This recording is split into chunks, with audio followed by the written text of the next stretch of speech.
Hi readers, it's that time of year when all the cool kids do their best of list, and I'll be no exception except for maybe not being a cool kid. Originally, I thought when I started the year that I would pick a book every month that was my favorite book that month, but reading doesn't really work that way, does it? You could read 2 books in a month that really stay with you for the rest of the year, and some months, like for me, August, September, October, you can read books that don't really make you feel anything. And that's how it's been for me. So, I looked at, all the books that I've read this year, and that's right now like 231, and I've picked out 3, 6, 8. Nope, I cannot count. Anywho, we'll figure it out. I picked out some that really either resonated with me or stayed with me, and in no particular order except for the top 2 books that I read, which are tied for first place. Here we go. First off, All the Light We Cannot See by Anthony Doerr. I have been reading a lot of World War fiction this year, and many of the books that I read are really romanticized and vanilla, so it's all about the romance, not about the war. This was so beautiful. I can see why it won the Pulitzer Prize. It was lyrical, it was moving, I felt anxious, I felt when I was reading this.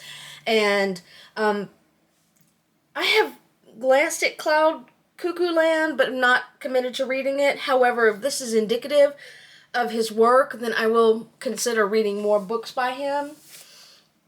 But if you've not, I have not watched the show on Netflix or whatever it is. I'm afraid that would ruin it. Maybe I'll wait a little while until I don't remember this so well. But again, beautiful, beautiful book. Look, next off, I really enjoyed Fourth Wing. I think if I went back and read it again in a couple years, I would still really enjoy it. It was fresh for me. It was new. I loved that there was the main character had some challenges to overcome, and she did. The romance could go for me, but whatever. I know people like romantasy. I was not as impressed with Iron Flame, for one thing, and this is common in fantasy. I've found, like, the first novel will be reasonably sized, and then they tend to bloat. Whereas I would prefer a fantasy series, cut up into like 300-400 pages instead of just getting bigger and bigger and bigger. So, loved Fourth Wing. Iron Flame was just okay for me, but I always like to try something new, and I enjoyed it. The next book has got mixed reviews. It seems like people either loved it or hated it, or it just wasn't for them. I adored Grady Hendrix's How to Sell a Haunted House, and here's why. There is a part at the very beginning where the main character and her brother tie up in the front yard, right in front of, like, the moving people, and I could relate to that so much. My sister and I, when we were younger, tied up a lot, but this is also a story of love and loss.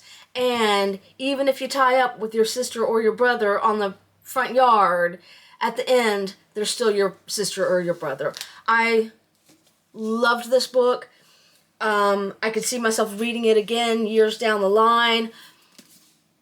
One of my favorites of the year. Next up, one thing I'll say about all these books, except for one, is that, maybe 2, is that they all made me feel something. And when I look back, even though I may or may not be able to remember every detail of the book, I remember the way it made me feel, which, hey. So, that is Small Mercies by Dennis Lehane. This book was so powerful that I could not put it down. It was raw, it was relevant. and it was more real than I remember his writing being. I always loved his, I loved Gone Baby Gone, I loved Shutter Island, and this one really just resonated with me. It's such a powerful, powerful book. Next up was the first that I read by Victor LaValle. It's not his first book, but that was Lone Women. And again, there's loss in here, there's tragedy, there's grief, and there's family, found family, and blood family. And I think I've read one Victor LaValle book since this. It was a short one. I liked it. I did not love it as much as Lone Women. My friend read it. She thought it was wrapped up a little too neatly. But I've said in like my Instagram and Facebook posts that books don't scare me anymore. Thanks, Stephen King. I do occasionally feel anxious, which is probably the closest. However, there was a line in Lone Women that did not scare me when I read it, but the next morning I started thinking about it while I was waking up, and I scared myself. So this is the closest a book has come to scaring me in a long, long time. Decades, probably. Next up is a nonfiction book. Didn't make me feel anything, it educated me, and that is Frank McDonough's The Weimar Years, Rise and Fall, 1918 to 1933, and it really, I mean, I didn't learn shit in school, but I learned a lot from this book. I learned how Germany got from the end of World War I to Hitler's election.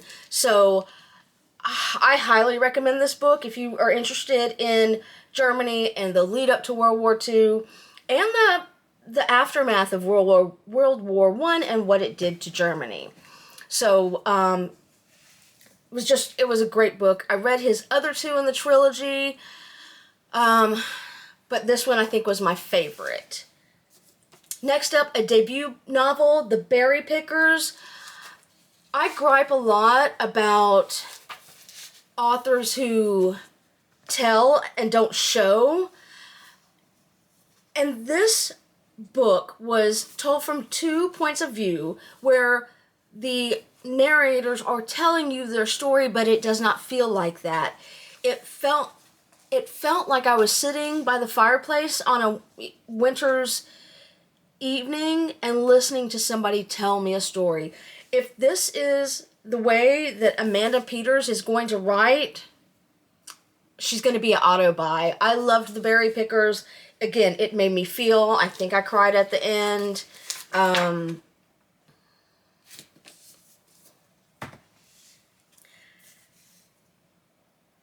So, next up is a book I have not finished. And unless she really mucks it up at the end, The Rose Code is going to go down as one of my favorite books. Maybe not as high as some of those, definitely higher than Fourth Wing, but I have enjoyed this. I enjoy each of the characters. I love the jumping back and forth between two timelines. This feels less romanticized, although there is romance, and more real than some of the other books about World War II that are fiction that I've read. And I mean, Kate Quinn, I love her writing. Next up, these two books are tied for first place, and they are very different. One is fiction, one is nonfiction, but each of them the first one, the nonfiction, is one I read at the beginning of the year, and it has changed the course of my reading for the entire year. I don't even think that my sister expected it to do that or send it to me as a gift and knew that it would affect me so much, but that is Sonia Purcell's A Woman of No Importance, the untold story of the American spy who helped win World War I, and I always joke about that, but Virginia Hall is a legend, and she did help win World War I. World War II. Sorry, sometimes I get to talking too fast and I can't